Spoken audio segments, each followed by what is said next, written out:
All right, we are coming to you live from the Charlotte Dirt Track for the World of Outlaws NOS Energy Drink World Finals, and I am joined today by a good buddy of mine. Known him for a while. We gained a friendship over nacho fries. You may know him as Ricky Stenhouse Jr.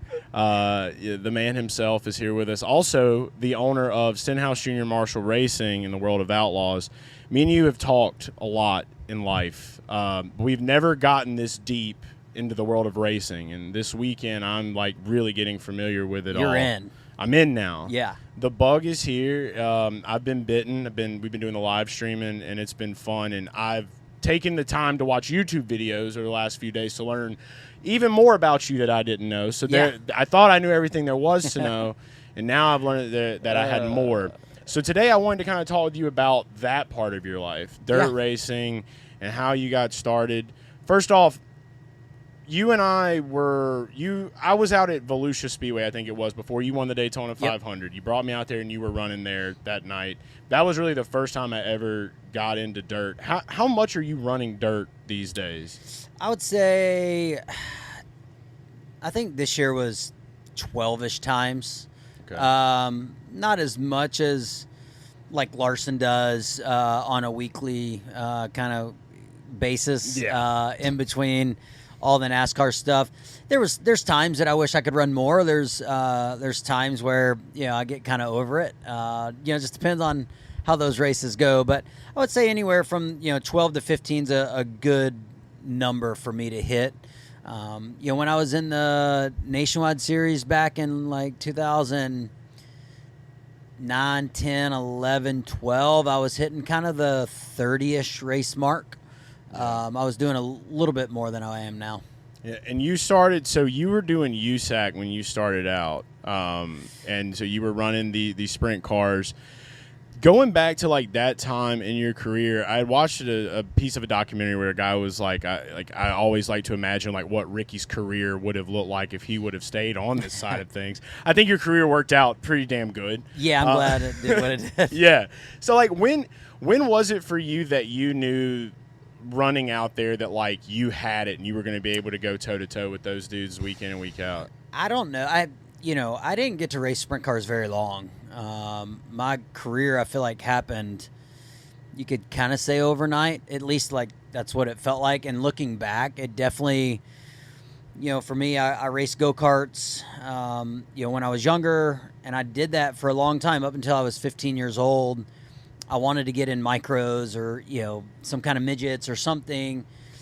Dad didn't want to spend the money to do that. He was kind of like my dad. I'll just wait until you can run like a full-size sprint car, and then, you can just race sprint cars, and we'll skip spending that money. So we did that. Like when I was about, 15 and a half, kind of that age range, my dad put me in a car to go test, and my dad's never been in a car since. Wow. So he was racing weekly, and then, I did that. So when I was 15 years old, got in a sprint car, raced a half a season. That was in 2003. Then I ran 2004, 5, and 6 was the years that I really raced sprint cars with the wing. Started dabbling a little bit in the non-wing USAC stuff. And then 2007 is when I ended up running for Tony's sprint car team, raced USAC all that year. And then all of a sudden at the end of that year, I'm signing a contract with Roush Fenway Racing to, race in the ARCA series. So, it happened really fast. I would say I ran full-time sprint cars for, 2004, 5, 6, 7, like 4 years. It wasn't very long. But when I started racing for Tony, that was the first year I graduated high school. I felt like, man, I got a job. I'm getting paid to race sprint cars, and that's really all I cared to do. And I was like, awesome, this is it. Yeah. And then I didn't really think that there was an opportunity to go to NASCAR, but every door, just kind of kept opening to eventually have that opportunity. That it's fascinating to me because like you talk about how it kind of like happened overnight. Like a lot of years went into you behind the wheel of a car. Was it so you weren't really thinking about NASCAR at all like during that time? I I am always super kind of focused on whatever I'm doing at that moment. Present moment. When it was racing go-karts, it was racing go-karts, and that was it. I mean, we rode dirt bikes for fun, but, everything I thought about was racing go-karts. When I started racing sprint cars, it was just racing sprint cars. And my dad raced sprint cars, and so I kind of, that's what I wanted to do. And so I guess I would say when I was racing go-karts, I thought about racing sprint cars. But once I started racing sprint cars and I was able to make a living, like that was really all I cared about. There's plenty of people that made a living on the World of Outlaws, USAC, schedule, that, are still racing today when, I got to race against some legends, which was awesome. So, I didn't really focus too much on the NASCAR side of things, probably until I signed with an agency in January of 2007. Okay. And so, I had representation. Yeah. And then we went to Phoenix. We won a big USAC race. We won the Copper on Dirt. We won the Sprint Car and the Silver Crown. And then that's eventually what got me a ride to, race Tony's sprint car team. But really, until I signed with them, I probably didn't think about stock car racing at all. One thing that I just kind of want to know now after being out here this weekend is in the NASCAR world, you've got dirt guys and you've got asphalt guys. What are some of the big differences personality-wise between those two? Do you think that one has a little bit more edge than another? No, I think you got all different characters, in late model racing or dirt track racing. And, you could probably find a guy that acts like Kyle Larson or myself in, pavement late model racing or, gravel or Rico. Like there's so many crossovers that I feel like, everybody's got their own personality. So I don't think one is better than the other. I do look at what Corey Day is going to try and do now as being kind of difficult. Back when I was coming in Larson, we did so much testing, like Bell. We tested a lot. I think I tested more than I raced the ARCA car, and so now they're just throwing him out there and, see what you can do. You got 20 minutes of practice and that's about it, so, Corey's got to learn at a steeper curve than, some of the others. So I think transitioning from dirt to asphalt is probably a little bit more difficult right now than it used to be back when I was doing it. But I feel like you can find different characters all over and, everybody's got their traits that they're good at and characteristics, driving style, but I don't know. If you look through the late model ranks, I feel like there's plenty of characters there too. Okay. So one thing about these cars, though, that I know is different. So obviously, when you're on asphalt, there's a lot more grip, things like that there. When you're on dirt, you dudes are just dogging it in 120 miles an hour into a corner, and seeing that in person really kind of put that in perspective. I saw you with your radar gun. Yeah, I got one right though, so that was good. But the thing for me is when you're out there, it's dusty as shit. For one. It's dirty. It's quick. I don't even see how you guys keep up with where you're at on the track. Can you break down a little bit about how you find the best lines when you're out during a race, and how you're able to kind of maneuver through that? Yeah. So dirt track racing, the track's always changing. Asphalt, you can go to a racetrack at Hickory Motor Speedway, and the line for the last 20 years is the same line. Right. You could come to Charlotte all 3 nights and you could have different lines win the race. And that's just something that you learn, growing up. You're watching the racetrack. You feel the race car. You feel what your car is doing against the cushion when you lift to run the bottom. Like the dirt late model race the other night, the guy's leading, running the middle, and on Thursday night, and then the guy sneaks in and wins running the bottom right there at the end, out of nowhere. So you got to find what your car likes as well, but you can feel it in the seat. Charlotte is a little difficult looking at it versus some of brown dirt racetracks. I feel like the red dirt's always kind of tricky. The brown dirt, it gets really black in the center, and that is slick. Yeah. And so you're looking for the top, the cushion, or the bottom. And so, yeah, it's always changing, but you're going off a feel, some knowledge of what the racetrack looks like. And then you're also judging yourself based off of, like the leaders the other night with Gravel and Rico. They're basing themselves off the lap cars they're passing. If they're running the top of the racetrack, they catch guys that are running the bottom, they're lap cars, right? So they're not near as fast. But if all of a sudden the lap car's pulling away or they're struggling to get by them, now all of a sudden they're like, wait a minute, the bottom of the racetrack must be better than the top of the racetrack. Right. So there's a lot of scenarios going through your head. You have to probably have just a ton of experience with that too, because like you guys don't have anybody in your ear when you're out there on the dirt. None. It's just you and the track. Do you what kind of mental preparation goes in? Like, do you do a lot of visualization and things like that? Yeah, I do. I think, but you can only visualize so much. You visualize the starts, kind of how you think it's going to play out.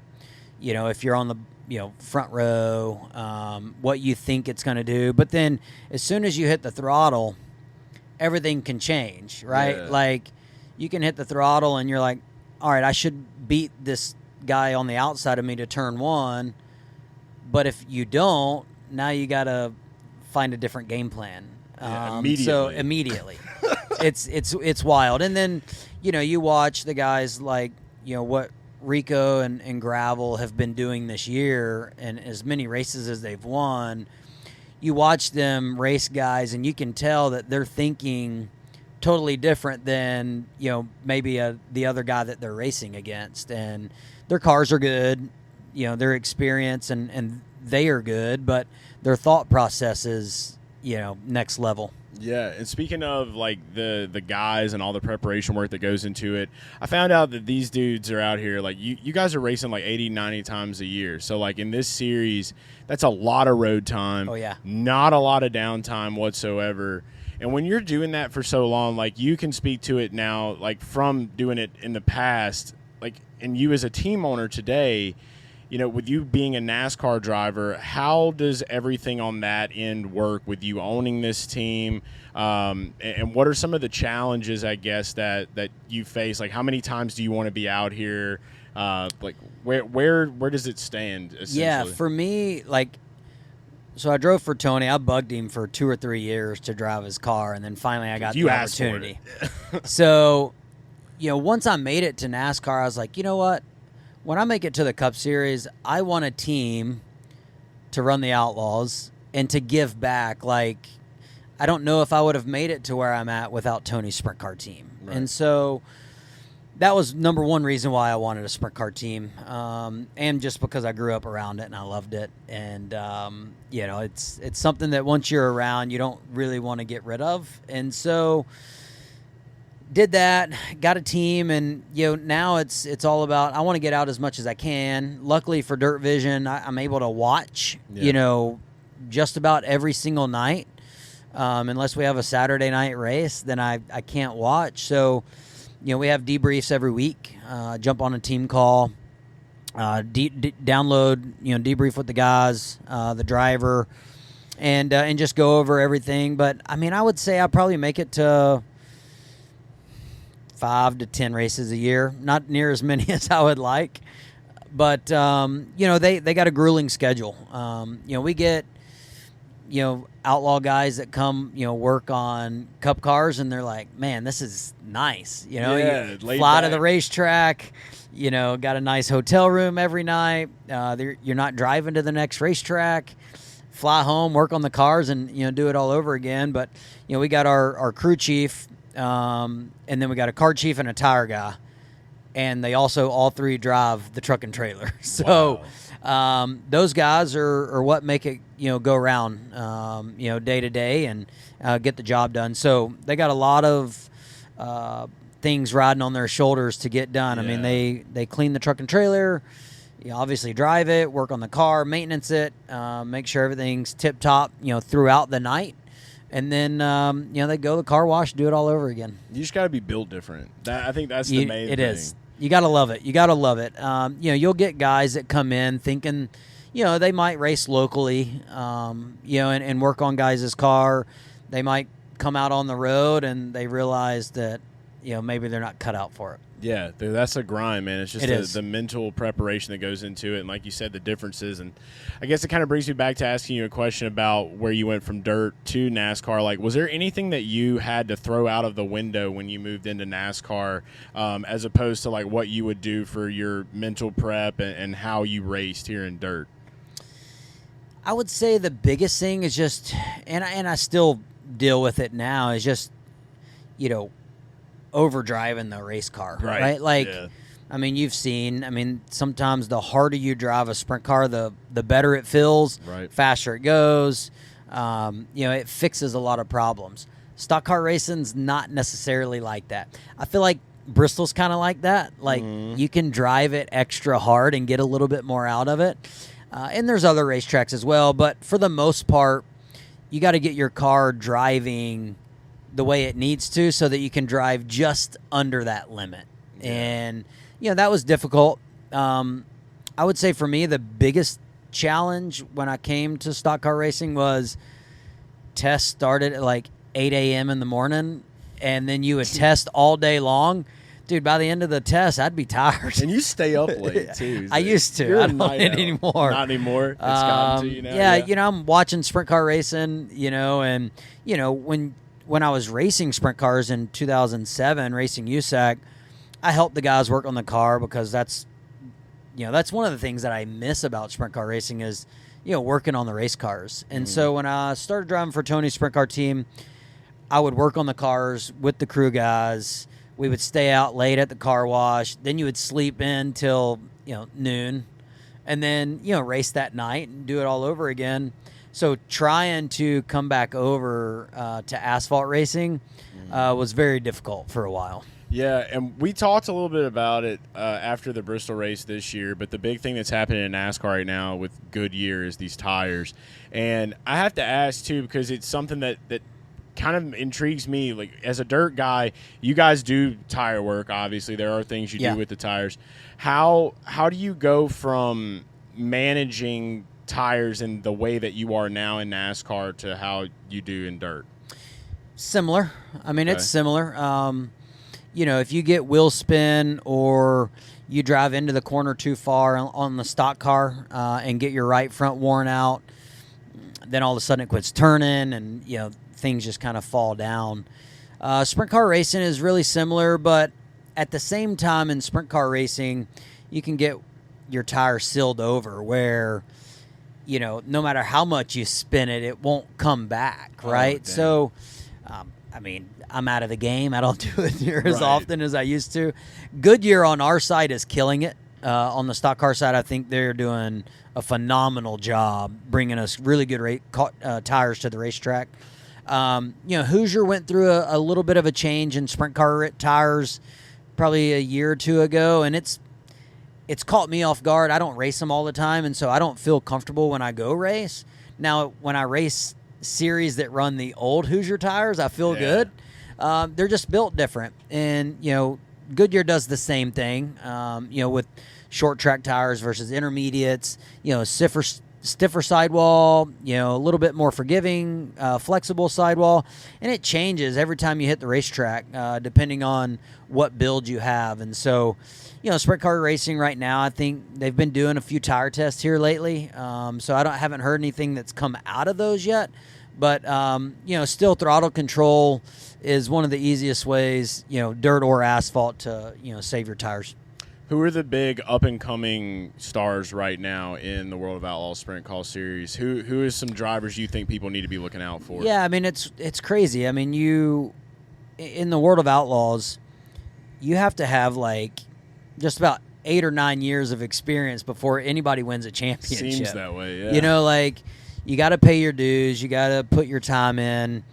Gravels, and then once somebody wins, it's hard to knock them off. Like Donnie, he got knocked off a couple of times, and a couple of times in a row, then all of a sudden he got back on.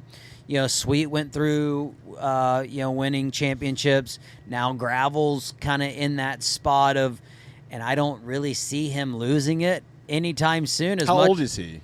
I don't know how old Dick Gravel is, but I mean, he's got plenty of years left. Yeah. Plenty of years left. I mean, David and I think started racing sprint cars really kind of similar time frame. So people say he's like the Denny Hamlin of dirt racing. Is that true? I could see that maybe a Okay. little bit. Yeah. All Obviously, he's got 2 championships to go along with it now. Yeah. Denny probably should have at least one. I mean, Yeah. I could look back that he should have 2 or 3. But. You just pay your dues. Buddy and Carson Macedo have been winning a lot recently. So I could see them kind of being next. Sheldon won a lot with us. We never really got over that hump of contending for a championship yet, but at the same time, he still kind of year 8, 9. There's room and time left there, but yeah, you gotta pay your dues. And so we got young guys coming up, through the pipeline that are putting good races together, and I think they've got, as long as they can get multiple seasons on tour, I think that's when you can kind of, solidify your spot on the World of Outlaws. Yeah, you get in that groove. The last thing I want to ask you is, a lot of people that watch my stuff, they're big NASCAR, IndyCar fans now. What does Ricky Stenhouse have to say to somebody that's never really been into dirt racing of why they should check it out and get involved in it? Well, I think just watching, and sprint car racing is 1,000 horsepower. They weigh 1,500 pounds with the driver and fuel in it. It's just kind of chaos out there. It is probably the fastest form of motorsports in a small venue, where you can go get up close, impersonal, buy you a $30 pit pass and come on in and, check things out. So the racing's exciting. I think, traveling all across the country, and now it's super accessible online. And so I would very highly encourage people to come, check it out. Just watch how close we run to the wall, how close we run to each other, the way we maneuver and pass people. Slide jobs have come over to stock car racing a little bit, and it came from here. So to me it's almost the purest form of motorsports, where a driver can take a car and get more out of it than the car's capable of, and it's a lot of fun to watch. Just pure muscle. Well, dude, thanks so much for sitting with us today, talking about a little bit of your history and just the whole landscape. I've learned a ton, and glad you came out all week. I'm glad I've been here now. I want to come to more now. So this won't be the last one. It does. All right, thanks so much for watching.